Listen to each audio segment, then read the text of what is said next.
Hello, everyone, and welcome back to Dugout Daily. I'm Charlie, and I'm joined by Bernard again. How are you, mate? I'm fine, mate. It's the weather's okay, so we can't complain. Well, we can complain, but we won't. Yeah, yeah. We'll get straight into it then. Starting with the Atletico Madrid game, of course, 0-0 on the night. It was 1-0 on aggregate with a goal by De Bruyne in the first leg. Felipe got a red card, and I don't know how Atleti only got one red card, to be honest, in that game. What was your thoughts on it, Bernard? Yeah, well, it's one of those games that, we got through it, and we were pretty awful the second half, even before it kicked off. I think football-wise, we sort of went to sleep. I have no idea. We were in control that first half, and the second half, it's all the whole team went to sleep. All the stats turned on their heads. We're going to have a look, I assume. All the stats appear to turn on their heads from half-time to full-time. And we were lucky to get through it. I was going to say with the players in one piece, but that didn't quite work out, did it? We were lucky to get through it with a 1-0 victory anyway. But I have no idea what happened that second half, but we just went, we sort of, as footballing wise, we went to pot. And obviously it was only late on.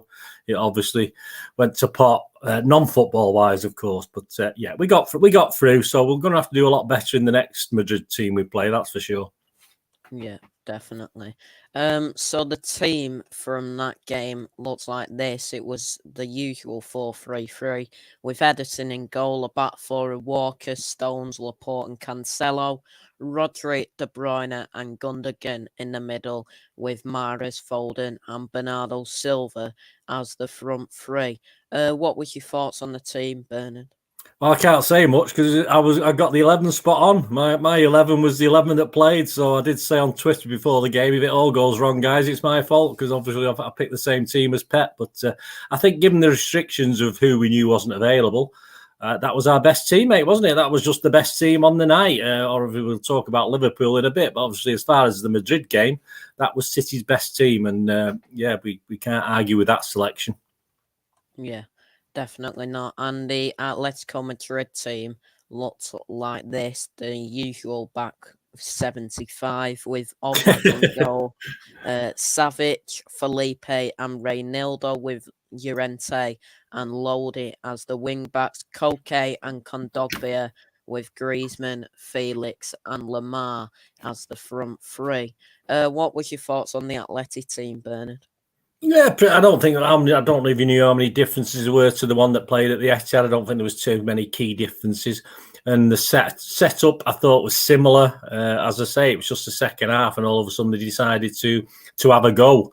But fortunately, like we saw at the Etihad, they're not great. They're not great in that final third. Well, they're certainly not against us. They've been better in their own league, of course. But yeah, obviously they're a bit like us. The finishing isn't great, is it? So. Yeah, I think he knew what he was doing on the night, and I think they had the tactics, and they probably worked. Unfortunately, they couldn't put the ball in the old net. Yeah. And next, I was going to ask you, how do you think Atleti played on the night? Yeah, as I said, second half football, excellent. I mean, they even reined in the shenanigans until at the end of the day, the start of the shenanigans, they still had a chance to get back into that game. They didn't need to do that. They didn't, 84th minute, whatever minute it was. They didn't have to do it. They didn't have to do that. They still had probably about 10 minutes to get an equaliser and take it to extra time. Then he can start messing about if they need to and get it to penalties or something. So I just thought they were very, very good. They were lucky to be 0-0 at half time. We should have been ahead again in this game. It was our fault. So they should have made advantage of that, and they did. Unfortunately, they couldn't score. And then, as I said, when they should be thinking, let's still nick it, let's throw everything at City and risk it. They didn't. They started being stupid, and that's where, thankfully, we saw the game out because it just got all bitted into it at the end. Yeah, definitely.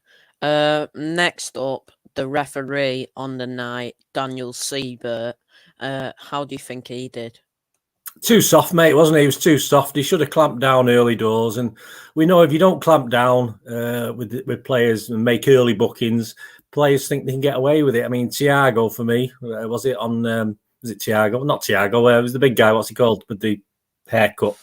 The Savage. one who fouled Foden. Oh, Felipe. Felipe, that's it. Felipe, I was getting Thiago, getting mixed up with his Liverpool because we're talking both games.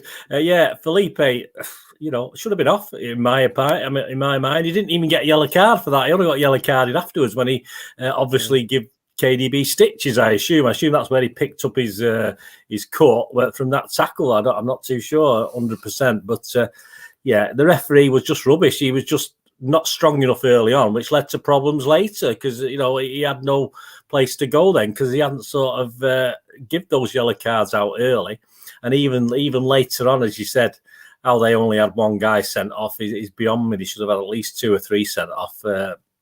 From what we know, but rubbish referee, rubbish VAR who should have picked up on things. I thought they looked at things like off the ball incidents, stuff like that. Just rubbish from UEFA all over. Simple as that. We'll look at some stats and quotes then before we talk about the Liverpool game. That game on Wednesday night was our 100th Champions League game in our history. Laporte tweeted, "Next round, please. Come on, City." He also said, "What happened on the pitch in the last 15 minutes was not proper football. We have to stay away from that." He also said, "I don't know if it was us wasting time or them in the end because they were getting into absurd fights. We all know what they're like and what they do if other teams haven't complained."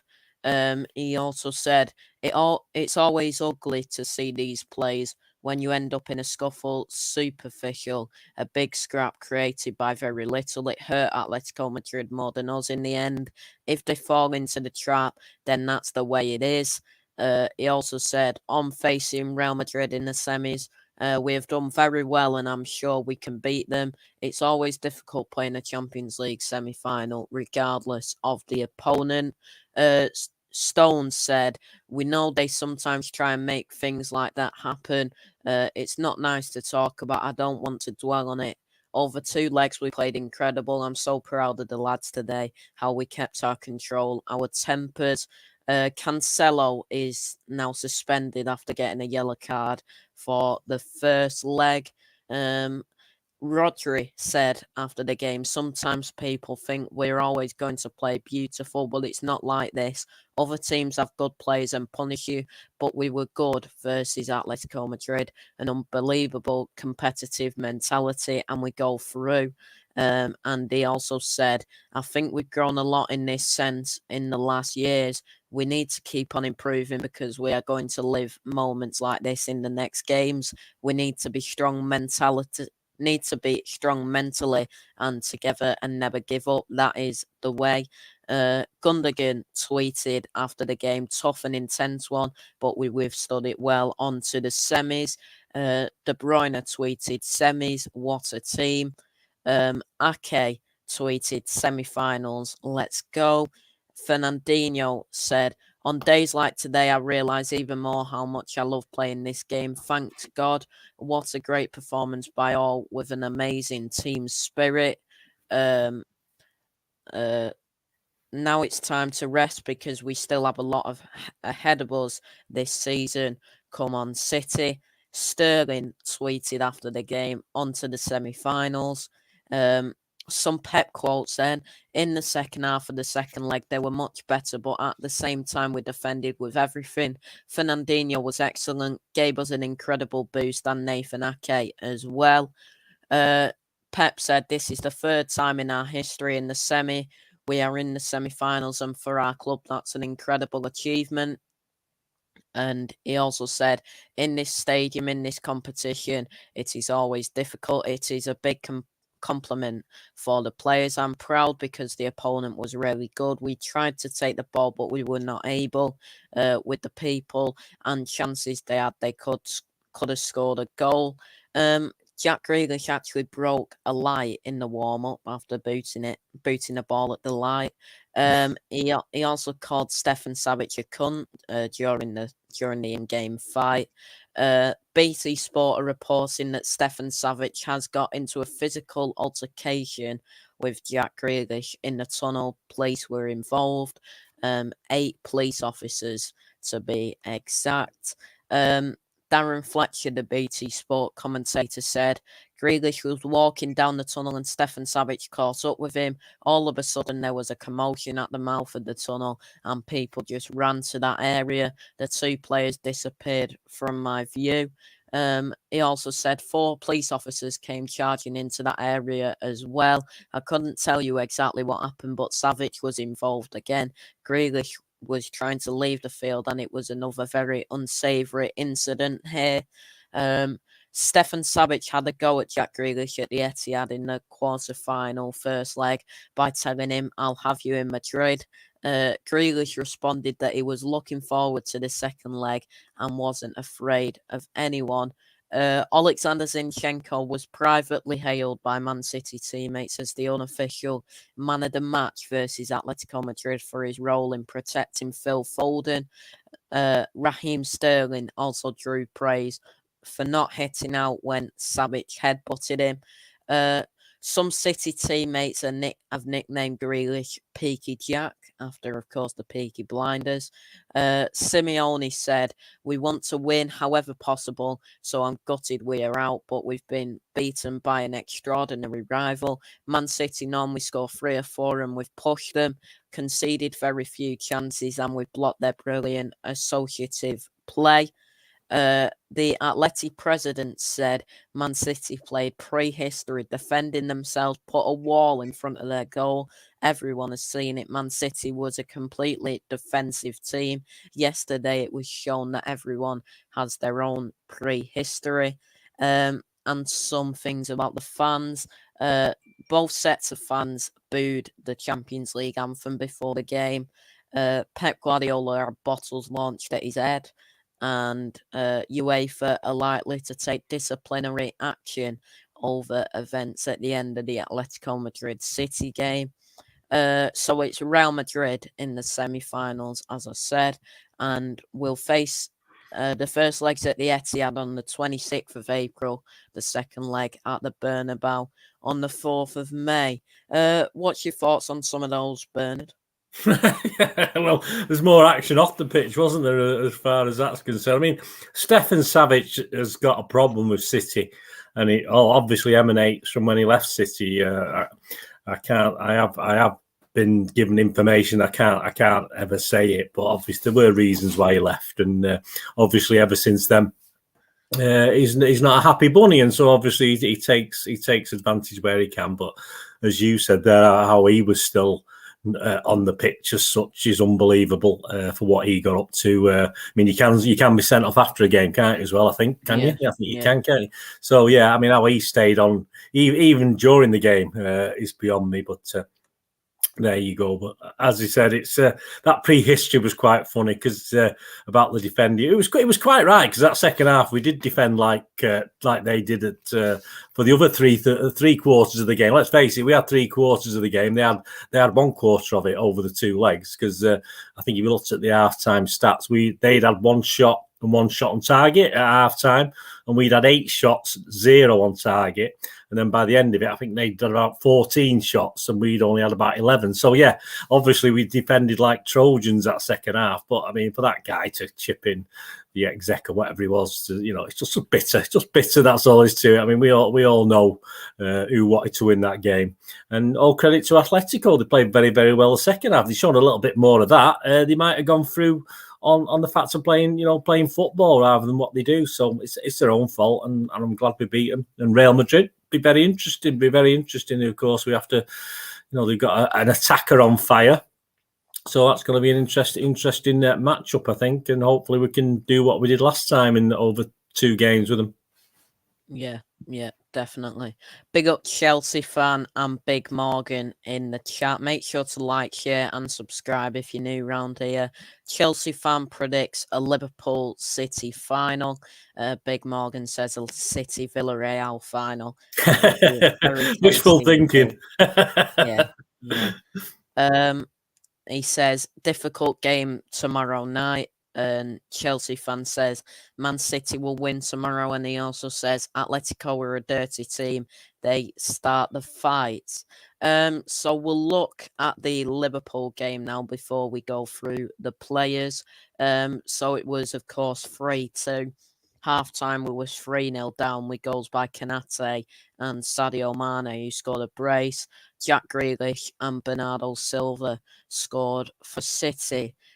What was your thoughts on the Liverpool game, Bernard? A bit like the Madrid game, wasn't it? It was a game of two halves, really. They should have been. We were sort of dead and buried at half time, mainly because of our own fault, not particularly because of anything wonderful or outstanding Liverpool did.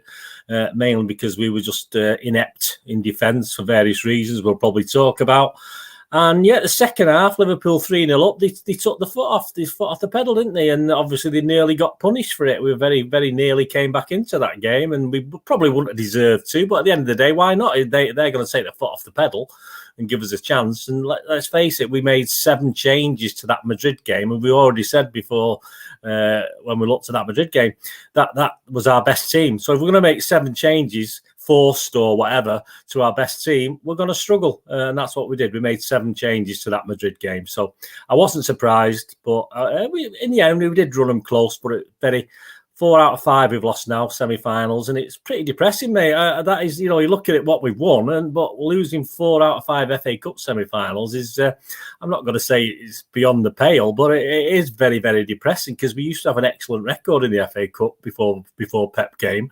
I think we'd only lost 1 or 2 in all our history, and all of a sudden we've lost 4 out of the last 5. So yeah, we talk about records, but Pep can't be proud of that record, that's for sure.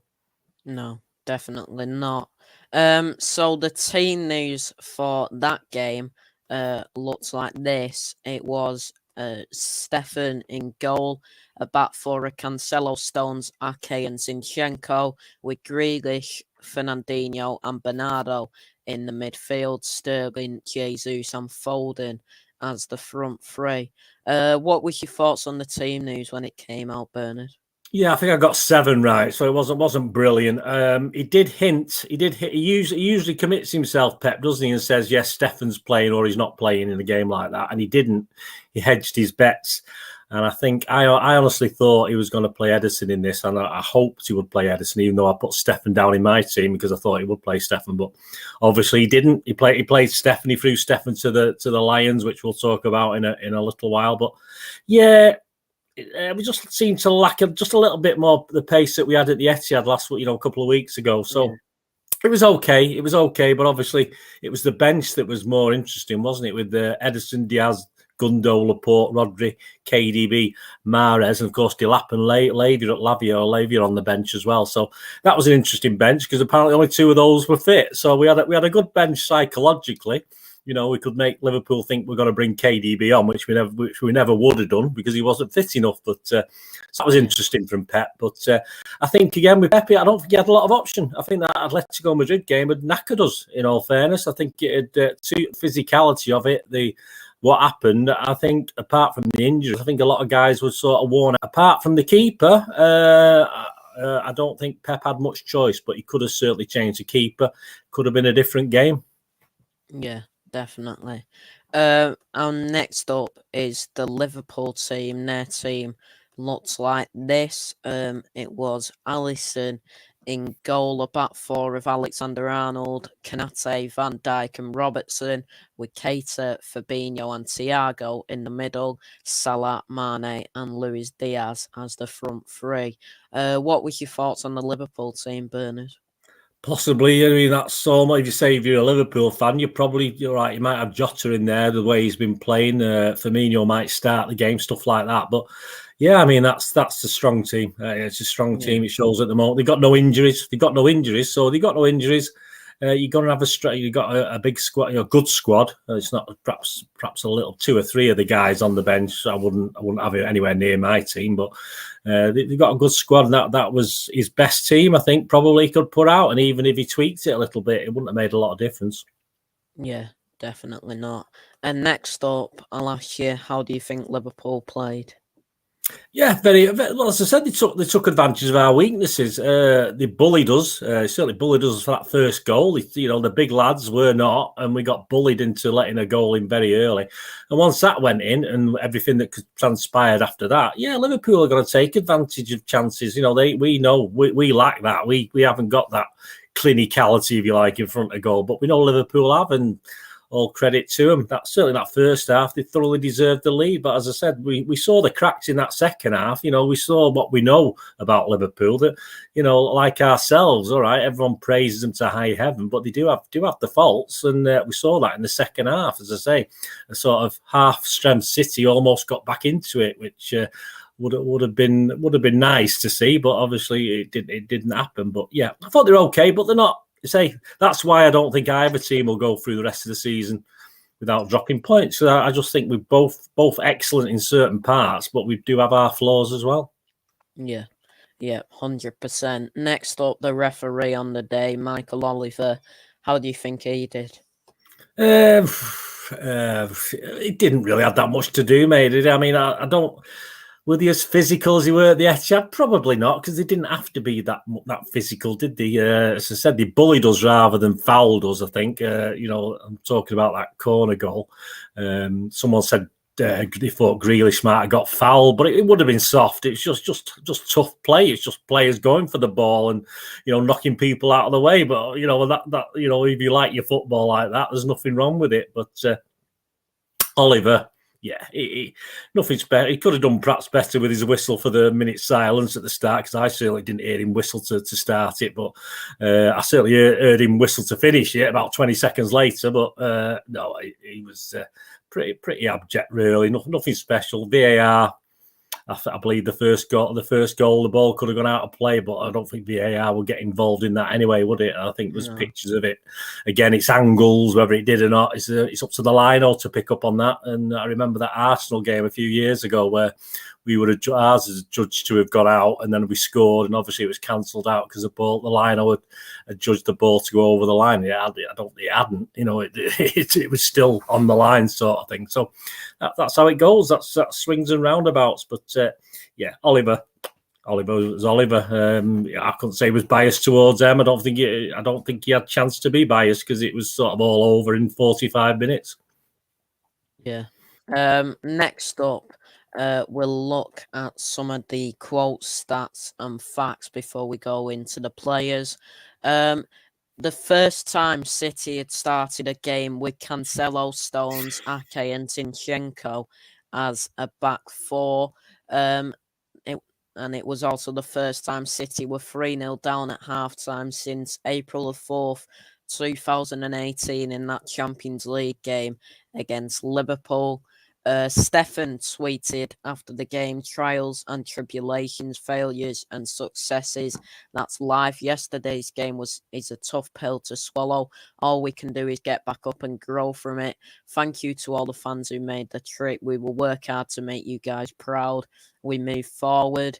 Edison responded, a mistake in football hurts, but a goalkeeper mistake hurts more. That is our life. Ake tweeted after the game, very disappointed not to reach the final. Much better from us in the second half. That's what we need to focus on going into the final stage of the season. Thank you to everyone that travelled to Wembley today. Some Zinchenko quotes.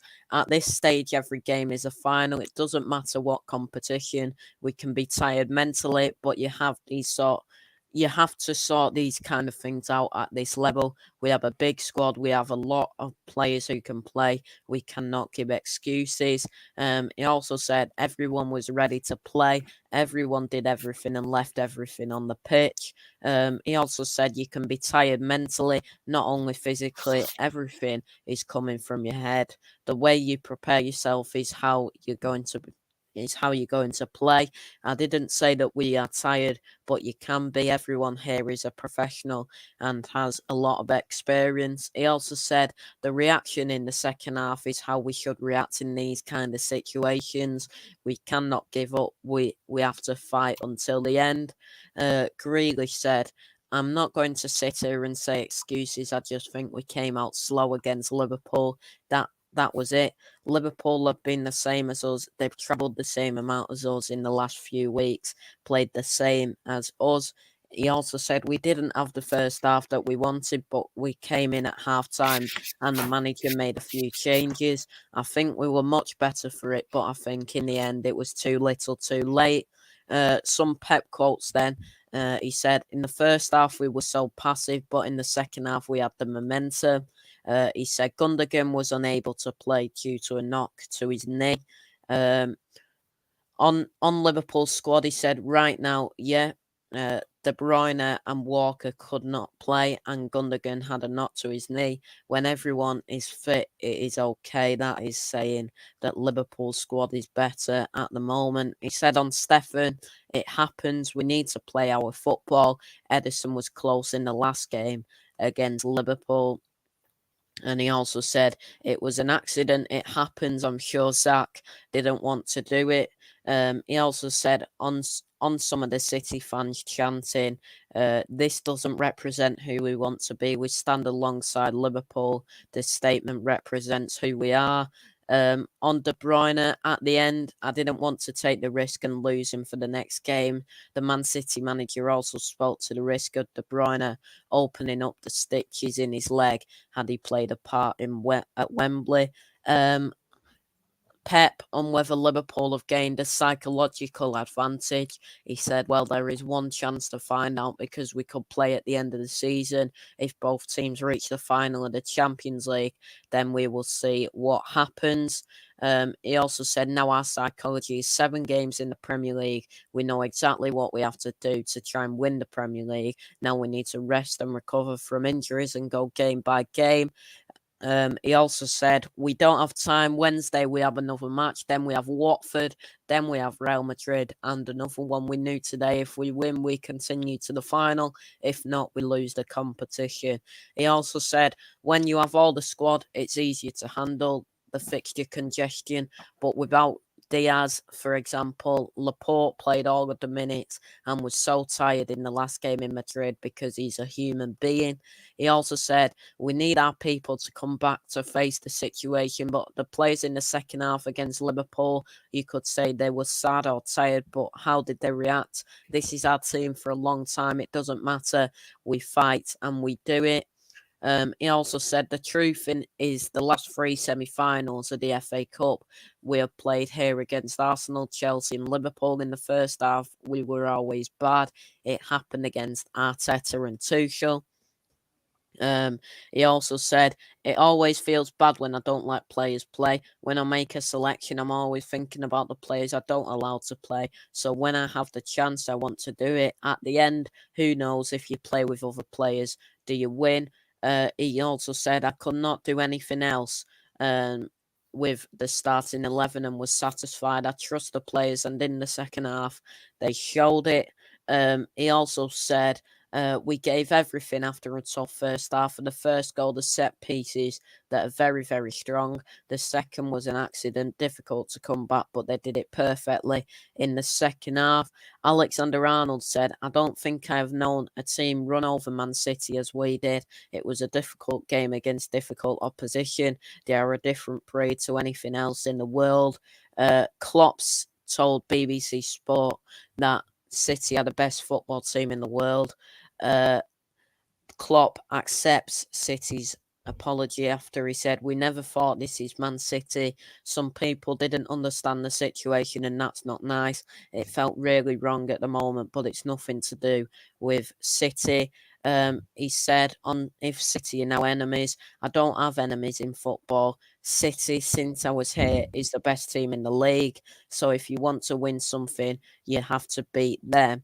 The statement said, Man City are extremely disappointed with the actions of some City supporters during the minute silence of today's game. The club sincerely apologises to all those connected with Liverpool.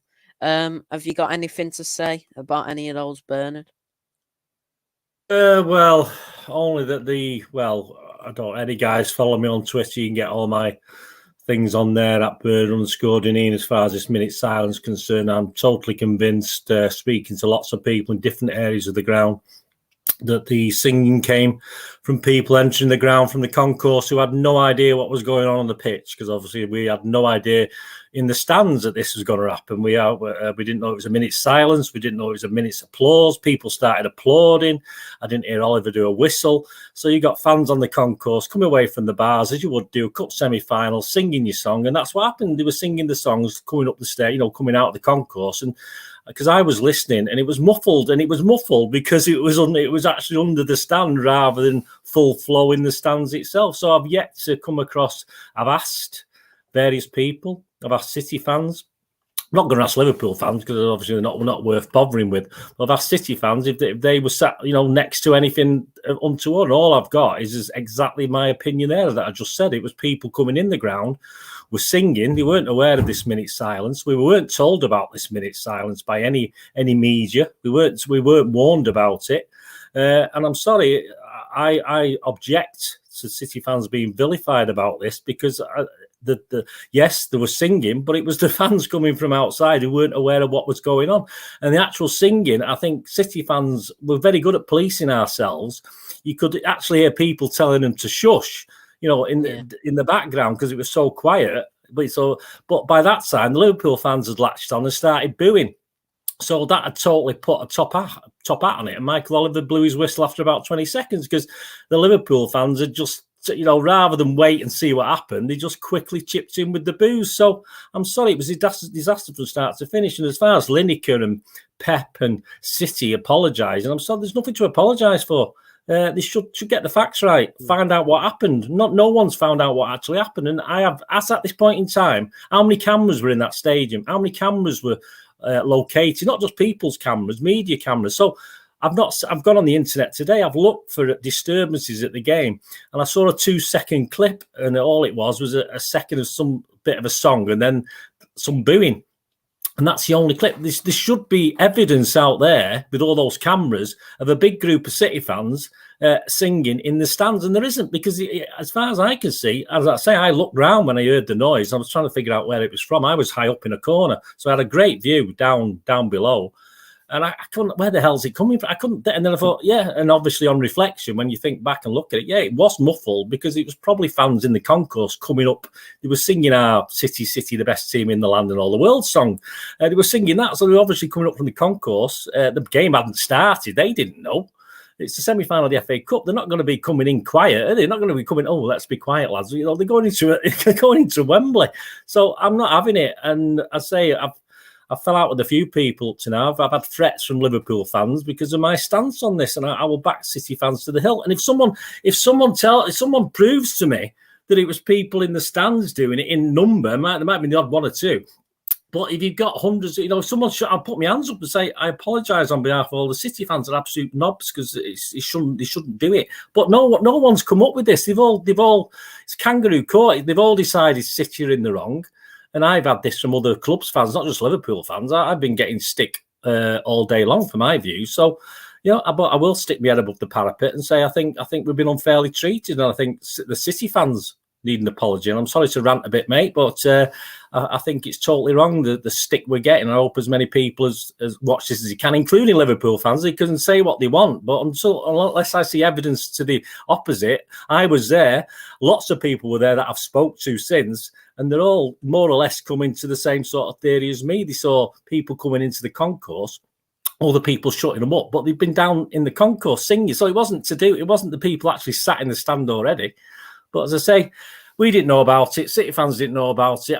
Probably Liverpool fans knew about this thing, but we didn't. We weren't told anything. There's nothing in the programme. I checked through the programme. There'll be a minute's silence in memory of the 97. There's nothing like that. So I'm sorry. I'm not having it. I'm just not having the City fans to blame. And hopefully loads of people watch this and they want to give me stick, fair enough. But prove me wrong.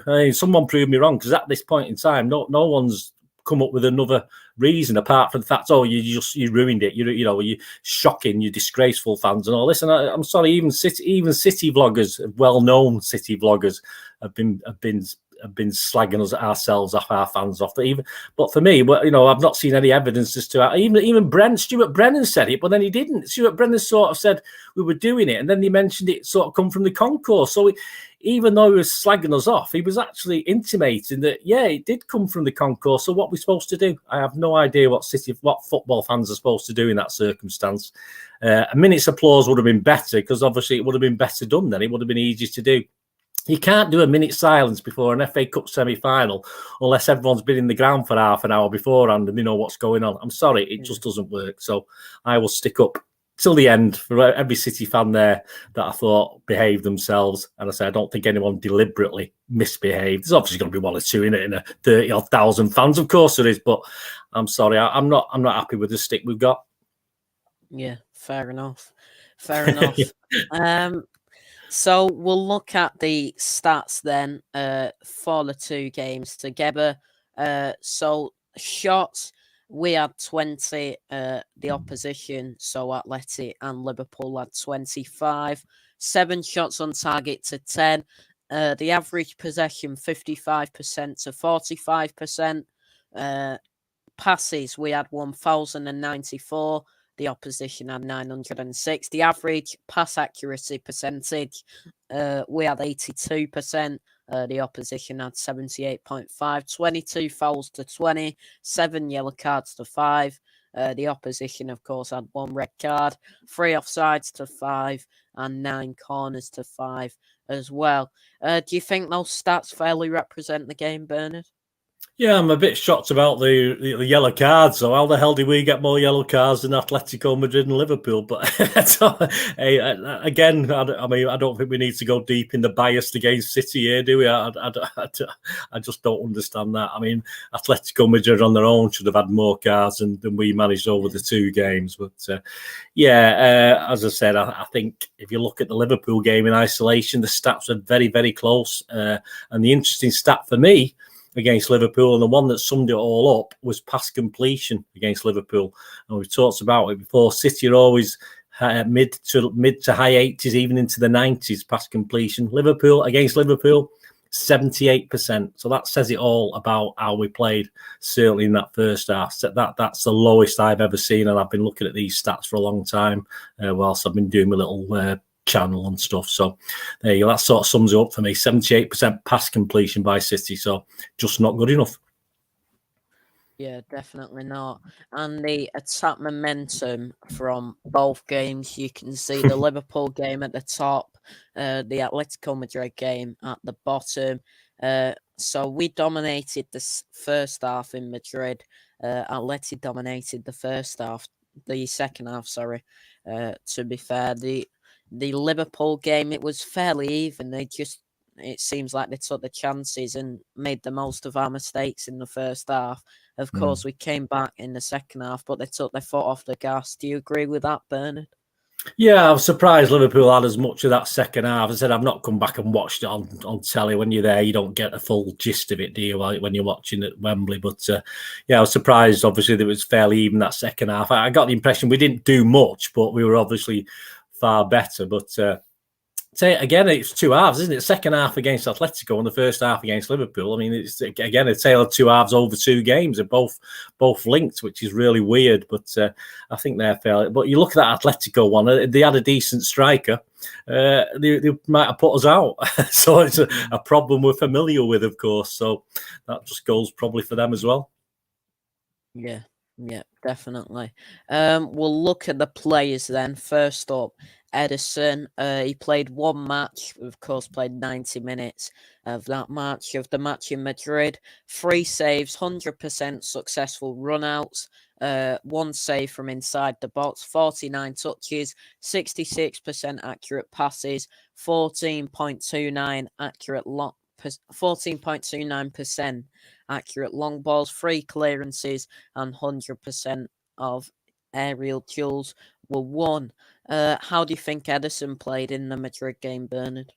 Yeah, I think that shows it there, doesn't it? I thought his distribution was very poor. I think actually defending his goal, he did very well. Don't get me wrong. I thought he had an okay game, but like the rest of the City team, we couldn't control it. We couldn't put passes together. We couldn't find players and hold on to the ball that second half. And when Edison tried to find someone, I think it was 14%. You said there, yeah, that was what it was, either going out of play or hitting a Madrid player or putting a City player in trouble. It's his distribution was poor, and that sort of summed up that Madrid game second half for me, because I'm sure it would have been far better in the first half when we were in the ascendancy. But not surprised by that, mate.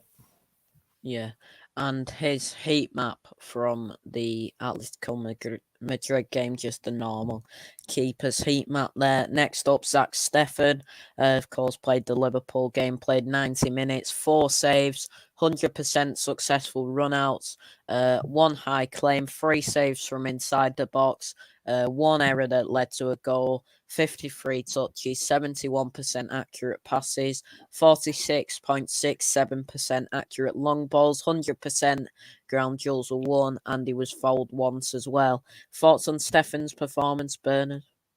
Yeah, I mean, based on those stats, he was better than Edison, wasn't he, in his game? But he can tell a different story. Stats can't. Yeah, I'm not going to blame Steffen for anything. I think Steffen was thrown under the bus by Pep. I think this was a high-profile game that was just too much for him. He hasn't got the experience, and to try and play football as we do, like we do when Edison in goal, try and play the same thing, these passes and stuff. And sorry, Steffen just isn't as good at it as Edison. So I'm not gonna. I thought it was absolute rubbish on the day, but as I said, I blame Pep for playing him. I wouldn't have played him. So I think Pep. I think perhaps Steffen might have psychologically thought he wasn't going to play as well. Deep down, he made an error last year against Chelsea in the semi-final as well. Don't forget that. Probably still. I know it sounds daft, but it's probably still playing on his mind at Wembley. Big game. So yeah, I think Pep sold him out on this one. I don't think Steffen's ready yet, and I think he'll be moving in the summer to get first team football somewhere else, which will do him a lot of good. But as I said, I don't want to have too much of a down on him, because I think Pep was wrong to pick him, and I think he put him on the spot, and he didn't quite live up to it, unfortunately. Yeah. And his heat map looks like this, just a general keeper's heat map again there. Next up, Kyle Walker, of course, played the Madrid game, 73 minutes of that game he ended up playing.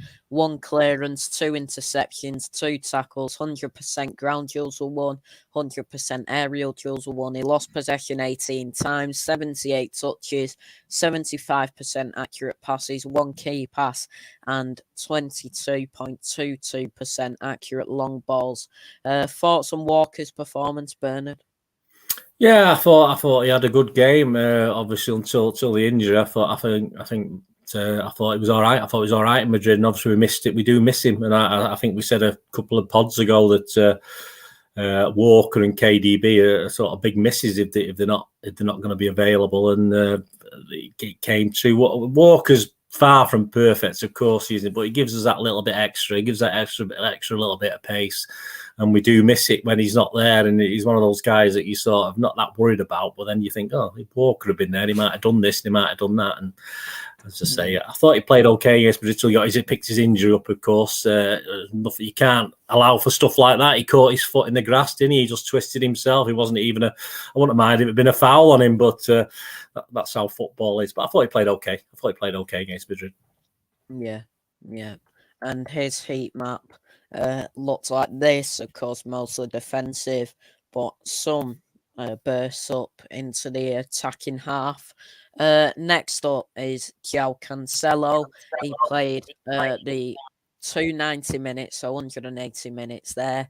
3 clearances, 3 interceptions, 5 tackles. He was dribbled past once. 64.71% ground duels were won. 80% of aerial duels were won. 22 times he lost possession. 3 fouls. He was fouled twice. 1 offside. 144 touches. 84.85% accurate passes. 2 key passes. 60% accurate long balls. 1 shot off target. 66.67% successful dribble attempts, and he got 1 yellow card as well. Thoughts on Cancelo's performance, Bernard?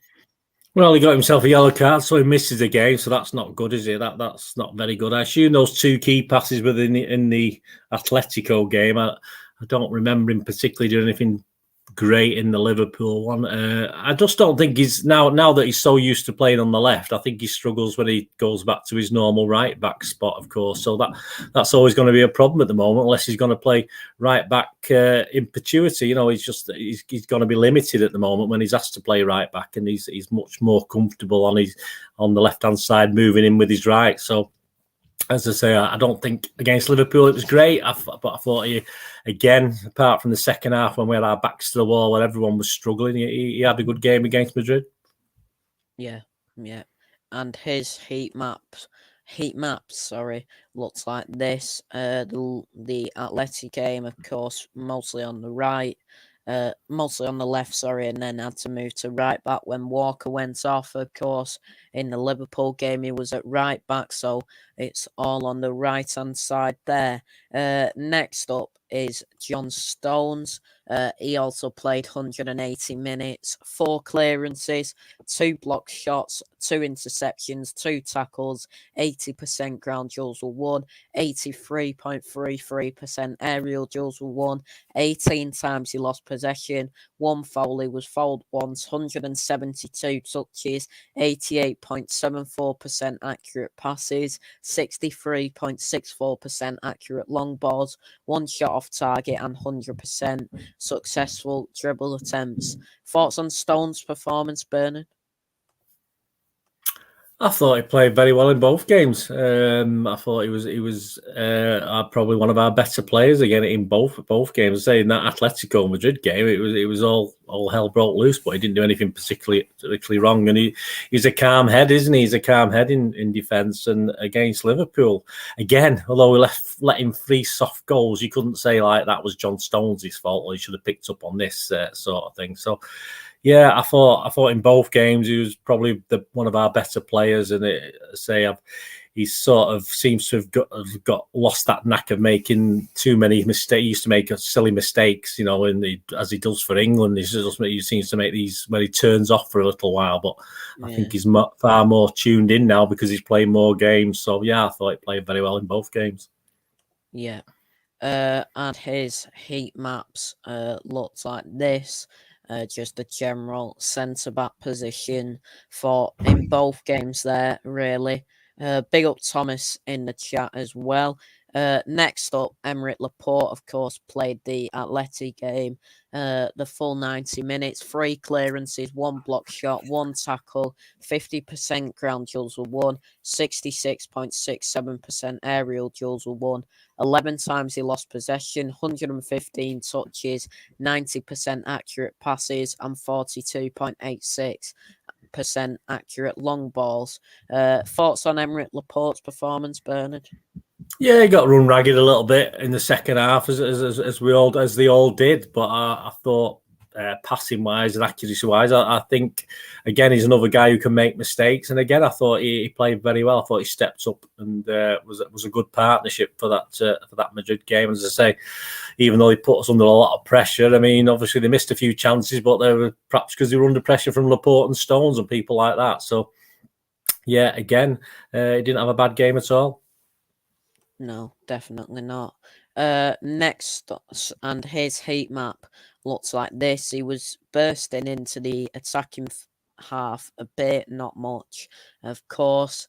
Next up, Nathan Ake. His stats look like this. He played 107 minutes, 7 clearances, 4 tackles, 66.67% ground duels were won, 20% of his aerial duels were won, 18 times he lost possession, 3 fouls, he was fouled once, 103 touches, 80.25% accurate passes, 1 key pass, 42.86% accurate long balls, 100% successful dribble attempts, and he got a yellow card as well.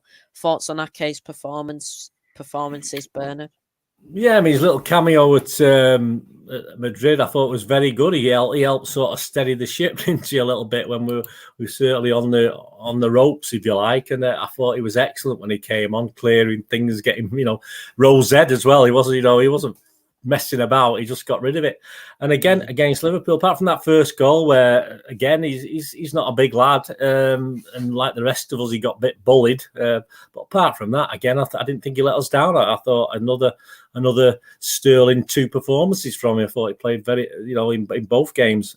Say the cameo for the Madrid one, he certainly helped the defence hang on that last 20 minutes or so he was on the pitch. Well, it was longer than that, wasn't it? With the injury time, it was probably 25 minutes or something like that. But yeah. And against Liverpool, didn't do too much wrong. Asked to play, as I say, in a back four that's never played together before. I thought he was very, very good. Yeah, definitely. And his heat maps looked like this. Of course, he weren't on the pitch for long against Atleti, so it's nowhere near as full as the Liverpool game. But he played quite well for me personally. Next up, Alexander Zinchenko played 90 minutes of the Liverpool match. 1 clearance, 1 interception, 4 tackles. He was dribbled past once. 1 error that led to a shot. 83.33% ground duels were won, 100% aerial duels were won, 19 times he lost possession, 85 touches, 76% accurate passes, no accurate crosses, no accurate long balls, and 100% successful dribble attempts. Thoughts on Zinchenko's performance, Bernard? Well, I didn't think he was that great. In fairness, I think he did okay. Don't get me wrong. I mean, I don't think Salah's perhaps on fire as he used to be. Not Salah, the other guy. I can't remember his name now. The guy on the wing. Anyway, whoever I just thought he was. Yeah, I think it's going to take its toll on him, mate. Isn't it? I'm not going to give him any bad press because of his circumstances, but I think he's been asked to play a few games now, and I think the energy and the adrenaline that he had perhaps in the first few games with what's happening probably pulled him through. But now I think he's struggling just a little bit, and I don't particularly think he should be playing him in any real games now between now and the end of the season. I just don't, unless we're desperate, of course, which is a possibility. I think he should just needs a rest now. He's got a lot on his mind, a lot happening. And I say you can rely on a little bit of adrenaline those first 2 or 3 appearances he made after these troubles started. But I think he's reaching his sort of level now where he just needs to step back and give him a bit of a rest, I think. Yeah, definitely. And his heat map looks like this. He was attacking quite a bit, but defensively as well, he wasn't great. And of course, made that error, which fortunately Salah missed in the it was second Sorry, half. it was Salah, wasn't it? Getting mixed up. It was Salah who he had to mark, and Salah's very, very quiet, wasn't he? Salah's not been the same last couple of times I've watched him. He seems to be sort of stuck out on the wing and not as effective at the moment. But they've got other players can come in and do the business, so it doesn't matter, does it? That's how great, how good it is for Liverpool. Because if he's not doing it, one of the other guys is stepping up. Yeah. Next up is Rodri. But first, big up Del Boy in the chat. Hope you well, mate. So he played 90 minutes in the Atleti game, 105 touches, 92% accurate passes, 1 key pass, 50% accurate long balls, 100% successful dribble attempts, 45.45% ground duels were won, 100% aerial duels were won, 10 times he lost possession, 2 fouls, 3 clearances, 1 block shot, 4 tackles. He was dribbled past once and 1 yellow card as well. Thoughts on Rodri's performance, Bernard?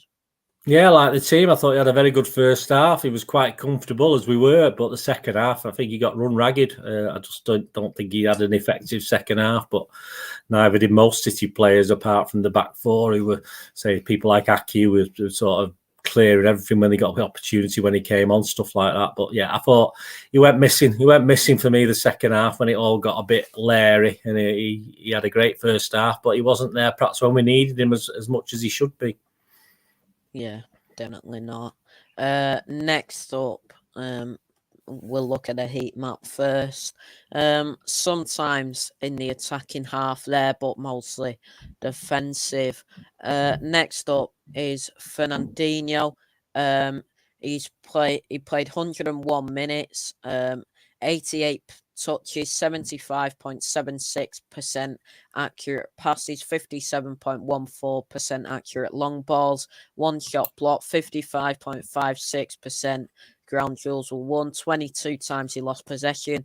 4 fouls. He was fouled 5 times. 1 clearance. 4 interceptions. 5 tackles. He was dribbled past 3 times and 1 yellow card as well. Thoughts on Fernandinho's performance, Bernard? Yeah, a bit like Aki in the first game. Obviously, he came on, and I thought he did a good job. He did a good job of shoring up the defence and helping out the defence. And I thought he played very well in that little cameo. But then, obviously, the whole game, he did have some great little moments. But I mean, that foul, I think he should have been off. That foul he committed. I've not watched it back. Don't get me wrong; it might have not been that bad, but it did look bad from where we were in the stadium. I don't know if you've watched it back already, but it looks a bit iffy. Looks a bit iffy to me that he stayed on the pitch. But he was okay. But he's 37 now, or nearly 37.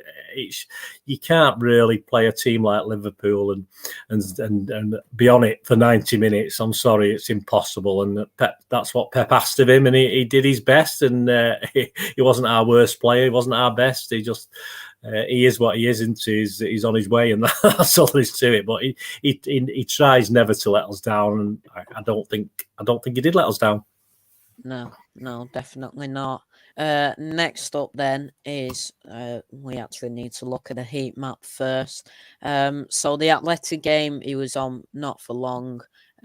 So it's not very full there. The Liverpool game, of course, mostly all over the pitch. But I noticed in the second half he was dropping into the 18-yard box to collect the ball, which I think that was starting after Stefan, of course, made the mistake for the second goal.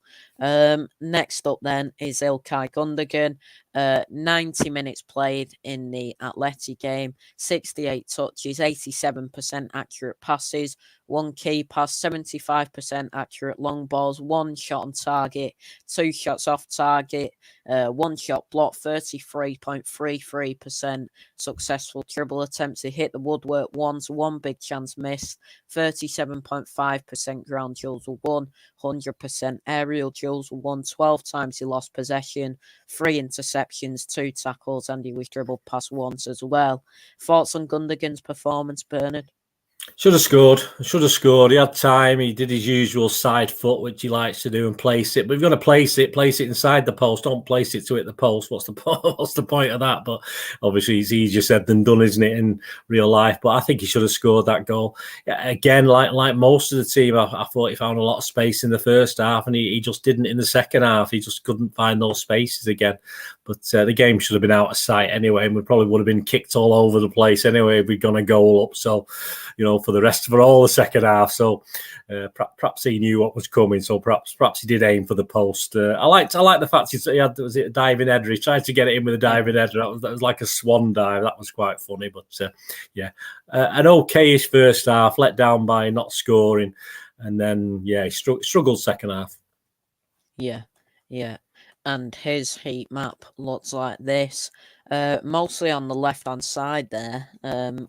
Of course, in both halves of the pitch as well. Next up is Kevin De Bruyne. His stats look like this. He was on the pitch for 65 minutes, 33 touches, 88% accurate passes, 2 key passes, 100% accurate crosses, 100% accurate long balls, 1 shot blocked, 50% successful dribble attempts, 50% ground duels were won, 100% aerial duels were won. 4 times he lost possession. He was fouled once and dribbled past once as well. Thoughts on De Bruyne's performance, Bernard? Yeah, I think he was probably carrying a bit of that injury before what happened later. I think he took, early on that knock he took. I think that affected him, and I think that. So I think overall he was probably something wrong for most of that game that he was on the pitch. So he never really got a chance to get going. I don't think on the night. And as I say, I think perhaps he could have took it. He could have gone off a little bit early. I'm not too sure, just to rest him, because I don't think he was 100% just from quite early on. Probably that was it the booking foul, was it, or something like that, where he got the guy got booked.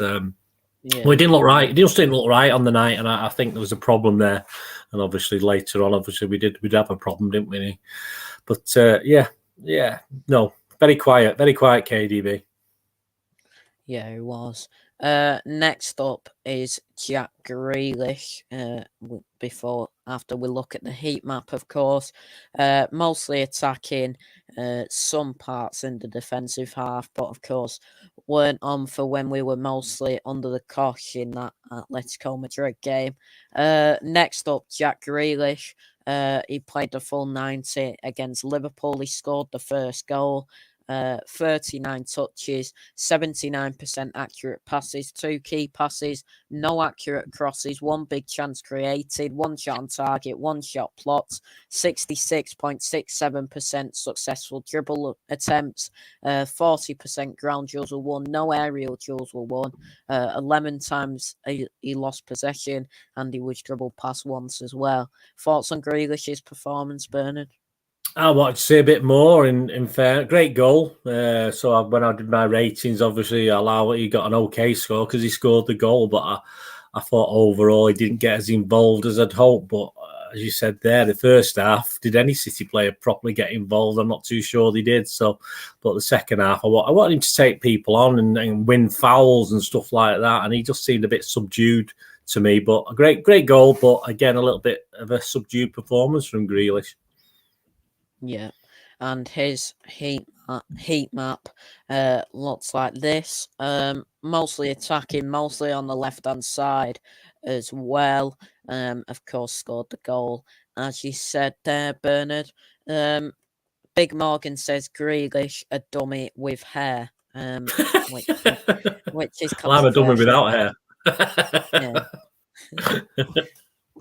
Yeah. So next up is Bernardo. Played 169 minutes, 1 goal, 115 touches, 84.44% accurate passes, 28.57% accurate long balls, 1 shot on target, 50% successful dribble attempts, 42.11% ground duels were won, no aerial duels were won, 23 times he lost possession, 4 fouls, he was fouled twice, 2 interceptions, 3 tackles, and he was dribbled past once as well. Thoughts on Bernardo's performance, Bernard?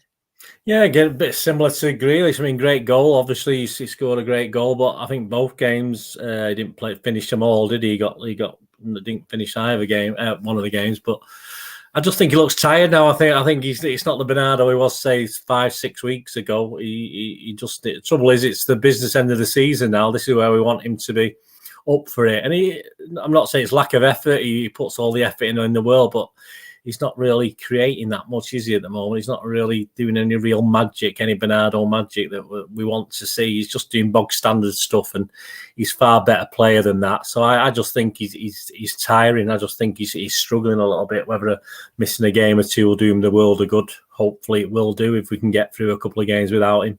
But I would personally do that. But as Pep says, he knows what condition our players are in, so he'll make that decision. So we'll see with Bernardo. Yeah, definitely. Big up Mojis in the chat. He also says Haaland soon come, hopefully. I'm not getting my hopes up yet after what happened last summer with Kane and Ronaldo. So Bernardo's heat maps, as you said, Bernard always puts the effort in, and you can tell by those 2 heat maps there. Next up is Phil Foden. His stats looks like this. Played the full 180 minutes, 84 touches, 83.33% accurate passes, 2 key passes, 6 no accurate crosses, 60% accurate long balls, 1 shot blocked, 25% successful dribble attempts, 33.33% ground duels were won, 16.67% aerial duels were won, 27 times he lost possession, 1 foul, he was fouled once, 1 offside, 1 interception, 2 tackles, and 1 yellow card as well. Thoughts on Foden's performances, Bernard? Yeah, well, he stayed on the pitch, didn't he? He got all bandaged head, and yeah, I mean, I wouldn't have been surprised if he'd gone off with it being a head injury and blood and Yeah, stuff. I was very surprised he played on, but yeah, he wound them up a bit as well, which was nice to see. I like obviously get back what they used to give us Madrid, but the thing is, I think he suffered for it against Liverpool. I forgot he was playing. I forgot he was playing half the time in the Liverpool match. I think the game in Madrid, as it would do when you've been physically assaulted early in the game, it's got to take its toll on you, no matter how well you sort of bounce back and do things. So, yeah, as I say, it's he did well. He did well against Madrid, but Liverpool, I forgot he was on the pitch, mate. I didn't realise he was playing half the time. I thought he played very well against Madrid, considering the punishment he got, and he got back up again and carried on. But yeah, it was another game too far. But did Pep and him have many options other than to play him again if he was reasonably fit? Probably not. So, but yeah, a game too far again. I don't think he really added anything to that Liverpool match. no, not really. The heat maps then looks like this. Mostly on the left-hand side for both games. Of course, he drifted over to the right-hand side a couple of times in that Liverpool game as well. Next up then is Riyad Mahrez. His stats look like this. He played 103 minutes, one shot on target, 3 shots blocked, 100% successful dribble attempts, 58 touches, 83.33% accurate passes, no accurate crosses, 100% accurate long balls, 60% ground duels were won, no aerial duels were won. 17 times he lost possession. He was fouled twice, 1 interception. He was dribbled past 4 times and 1 yellow card as well. Thoughts on Mahrez's performance, Bernard? Yeah, I mean, obviously he only got a cameo in the Liverpool game, but he sort of set up the second goal in a way, didn't he? By obviously Alisson couldn't hold on to whatever he did when he did that, so he was okay when he came on for that cameo. He was fine, and in Madrid, I think he was always available. It's just that we weren't in the second half; we weren't getting it up to him much. I think, but and he's still, you don't expect him to be behind the ball defending that much, so. Again, he went out of it a little bit. I think he did a key pass. I remember him doing a really good pass. Obviously, we didn't score from it, but I remember one. I can't remember which one it was now, mate. But I know he played a great ball for one of the things. I say it's. I forgot now. It's how long ago? I forgot how long ago it was now. But I'm sure he played one great. I thought, well, that's a great ball, that, and we didn't take advantage of it. But yeah, he was okay. But as I said, against Liverpool, he never really got a chance. But he nearly set up the comeback, didn't he? At least he was there causing bother in the box, which we sort of lacked a little bit of in both games in the second half and the first half against Liverpool. Yeah. Was it the pass with the outside of his foot? Yeah, I think it was. Yeah, because I remember saying, "Well, that's a cracker," sort of Cancelo like, wasn't it? He can Yeah. do it, and he did it as well. Yeah, we could perhaps have done better with that. We could have. Obviously, that was possibly our best chance, I think, in that first half against Madrid, and we just didn't put it in, did we? No. Next up then is the heat maps, of course. Of course, only a tiny cameo in that Liverpool game, so you can't really see anything there. Of course, mostly on the right-hand side, but he did drift over to the left-hand side a couple of times in that Atleti game as well. Next up is Raheem Sterling.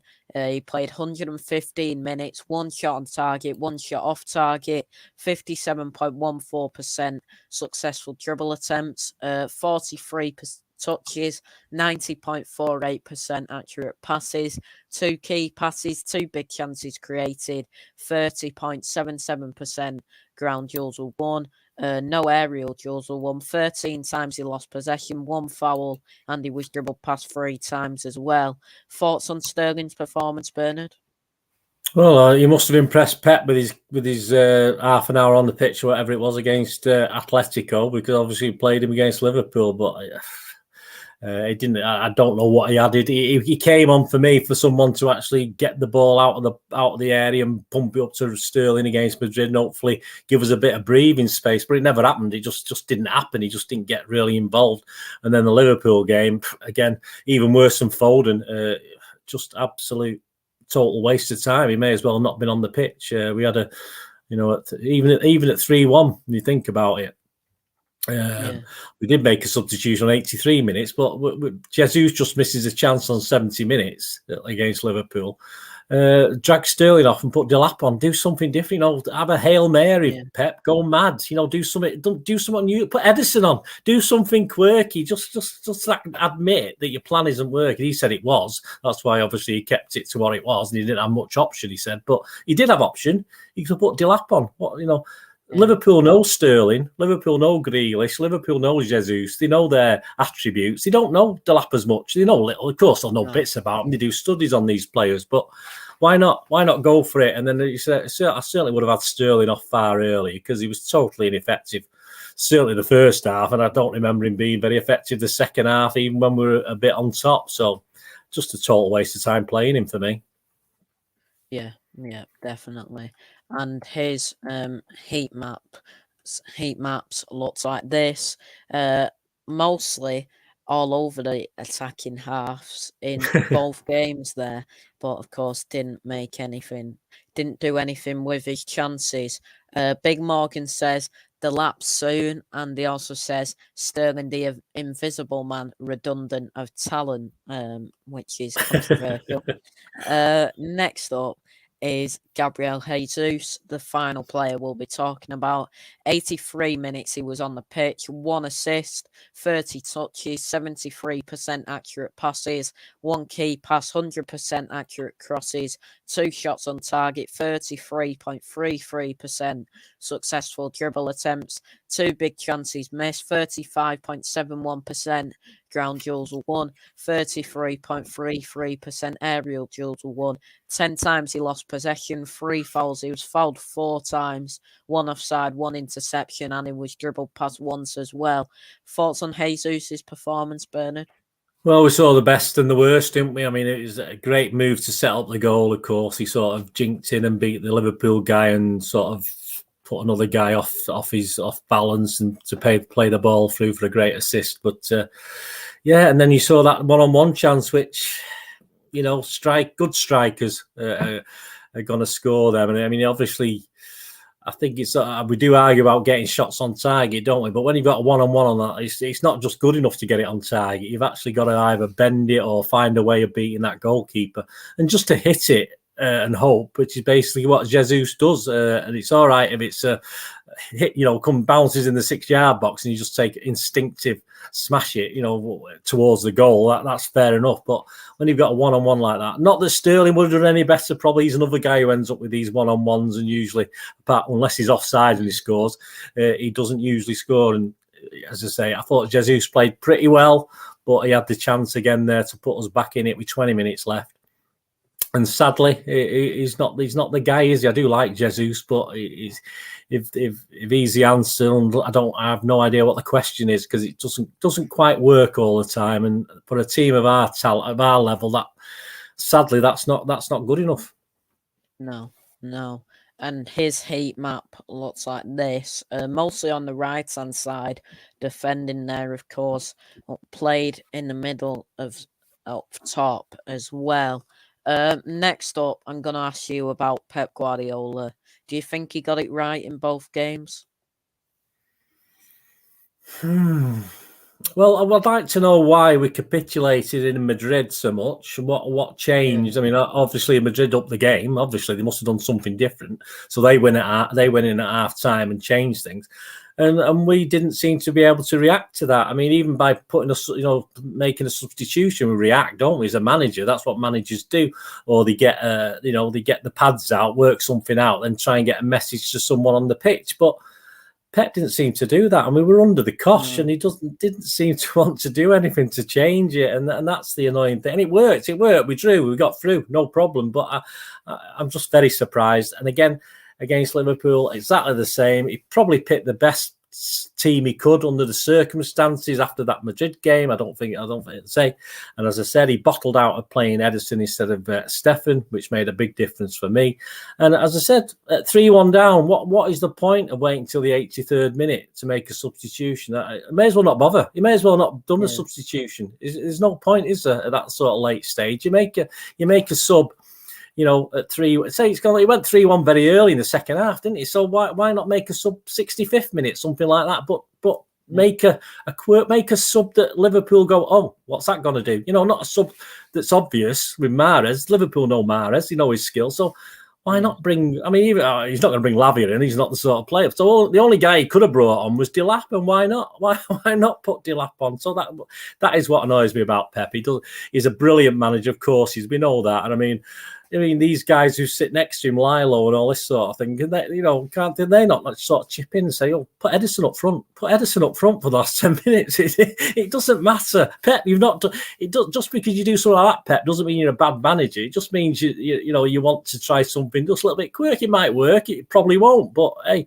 At least give someone like Delap. I mean, he would have loved that, wouldn't he? Delap coming on for 20 minutes at Wembley. I mean, he would have loved to have done that. What young player wouldn't? And you're 3-1 down, so why not? So that's what annoys me about Pep. But generally, yes, fine. He picked the right teams, but I say I'm not paid the big bucks to do it, am I? But I just sometimes he does do strange or not do things that I think he should do, and he has his philosophy and he sticks to it. And sometimes he needs to just perhaps have if he had a stronger assistant, perhaps that he took notice of. It's not going to have an assistant that tells you somebody, tell him to bog off or do my own thing. You want someone strong, and I'm not sure he's got that. It's Pep's way or the highway, as we say, isn't it? So yeah. He was all right. It was okay, but he just annoys me.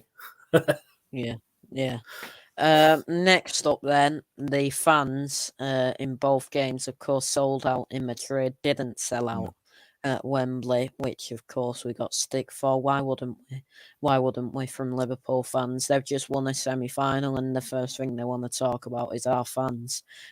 What did you think of the two sets of fans? I didn't hear much in Madrid, but I did hear the odd song. But then again, Madrid fans were very noisy, weren't they? So you're gonna struggle to make yourself heard in that sort of cacophony over there. I didn't see there was any trouble or anything like that. So I'm just glad they all went over, enjoyed themselves, and got back okay. That's all we can ever ask when we go to these European games. So I wouldn't trust some of these European teams and the police as far as I could throw them. In all fairness, I see enough of them when they come to our ground. I don't particularly look forward to, although obviously I would love to. If we get to Champions League final, I always beg Beale, Steele and Barr to try and get to them, but I just can't afford the others, fortunately, because I don't think I could put up with it away from home, in all fairness. But yeah, as far as Wembley's concerned, we know, we've heard it all, haven't we? We know that. I think someone said in the 21 times we've been over the last 11 seasons, we've been 21 times to Wembley. And we sold out 18 times out of that 21. Obviously, we didn't sell out this time, but obviously there's reasons for it. A lot of people were banking on reaching the final. They couldn't afford to go to both. So we don't have the fan base. We don't have the fan base that someone like Liverpool has. I mean, United fans chirping up, we could sell to. Yeah, of course you could. You've seen the size of your fan base. Liverpool could probably sell their allocation in Scandinavia and the Republic of Ireland. They wouldn't need any other fans. Just give tickets to those two areas and they would have been sorted out. So I even had a Newcastle fan on Twitter, don't you notice, and he said we could sell double that. I said, listen, mate, we went to Wembley as many times as you have. We could sell double it. It's just because we go every flipping few months. We go twice a year on average, and it's not the same. Not the same. Kids, I've spoke to a guy yesterday, and his kids used to look when he first started going about 8 or 9 years. I mean, they're getting older as well, but when they loved it. They loved going, and now they're not bothered. I'm not bothered, Dad. Because they've been that often. It's nothing new anymore, and we don't have the fan base to pick up the slack. So to sell 31,000, which is probably what we did, 32,000 tickets out of 34,000, was excellent, but we don't get praise for it. We just get stick, but we probably should be used to that by now. Yeah, definitely. Next up, I'm going to ask for your man of the matches. If you had to pick one player who played the best overall over the two matches, who would you pick? Oh, well, I didn't pick one deliberately for the Wembley game because I just thought it was disappointing. I would have given it either Stones or Aki, and I couldn't really split them two for the Liverpool game, the Wembley game, to be honest with you. But I didn't do one on my little vlog. I just couldn't face doing one. The other one, which was the Atletico Madrid, I can't remember who we give it to now. I've usually got the scores here in front of me. So who's got the highest score? Yeah, so it's between Laporte and Stones. again, so I couldn't really. Again, the centre backs, I couldn't really with the Liverpool game. Same as the Liverpool game, I couldn't really split the centre backs. I think attacking wise, midfield wise, we're pretty bang average. So it was defenders both games, and so it was either Stones or Aki or Laporte and Stones. For I'm not going to pick really between them, but I think they were our outstanding ones in both games. Yeah, and finally tomorrow night, Brighton at home. How are you feeling for it? Yeah, well, we got to feel confident, mate. There's no point otherwise. I'm hoping a 2 or 3 goal winning margin. And Brighton have done very well, haven't they? Just beat Arsenal, then they absolutely thrashed Tottenham. They're all over him. I mean, they had double the possession, double the chances, and everything at more than we could say at their new ground, isn't it? We absolute rubbish there. So they've got 40 points now. They're obviously safe. I mean, that's good enough to keep them in the division. So will they play with gay abandon and enjoy it, or will they be on the beach? We'll be on Brighton Beach, as I've said, but it's still 6 or 7 games to go. So I'll think they'll just play and go for it and just enjoy themselves, and we'll have to be on top of our game to beat them, because when we played at their place, we beat them 4-1. But I tell you what, it wasn't a 4-1 game. They could have been a couple of goals up before we even scored. So it's no easy task. And as I say, they had an awful run before they beat Arsenal, and that win against Arsenal, win against Tottenham, they'll be up for it again. And why not? And as I say, they're safe now, so it's not going to bother them. It's a football match at the home of the champions. I mean, if you're not going to get up for that as a player, you may as well. I mean, as long as Lallana don't get on the pitch, we're all right. He doesn't get picked half the time. He's bragging about what he wants to do for Liverpool, but I don't think he's started a game from what I can see the last few matches. But we should be able to. We should be good enough. It'll be interesting to see what team he plays. Of course, it will. Probably more interesting to see the Watford game team as well, with one eye on Real Madrid after that one. But yeah, he's got to play our strongest. That's all we can do now, mate. We can't really, as I say, people like Bernardo look as though they need a rest, but Pep will have to play our strongest team on the night, because we've set all our eggs in one basket now. It's the Premier League and the Champions League, so we're just going to have to prove it, aren't we? And I'm hoping for at least a 2-0 or a 3-1 or something like that. So, but we'll see. It'll probably be a nervy 1-0, and if God forbid it's a draw or a defeat, we may as well forget it, because we're not going to do anything in the games after that. Psychologically, mentally, physically, we're struggling. Yeah. Mulgi says the next 2 games are crucial for goal difference. Yeah. Well, that's it. I mean, we're knackered on that. United will probably put 6 past Liverpool tonight. Liverpool put 6 past United. That was wishful thinking, wasn't it? Liverpool will put 6 past, and obviously the goal average have been double figures compared to ours. They'll be better by that. And we just haven't got a great goal difference. And obviously being a point ahead, you don't know. You might need that goal difference. So, but I don't think we will. I don't think we'll score loads of goals in the next 2. We've got to win them. There's no doubt about that. These 2 are easier than Liverpool's in theory. So we have to win them, but I doubt very much we'll win them by any sort of large score. I'll be happy with a 2-0 and a 3-1 or something like that, or a 1-0 and a 2-0 or something like that, in all fairness. Yeah. We'll wrap it up there then. We've covered basically everything. So just before we wrap it up, where can we find you, mate? Yeah, just go on Twitter, guys. Just follow me on there. I try and follow everyone back. I do check every few days as well. So at Bernard_Dineen, and all my YouTube stuff's on there. And you can check out more of my rants on the 1 minute silence thing, stuff like that. And be great to hear from you. Just get on there, and thank you very much, mate. Yeah, cheers for coming on again, mate.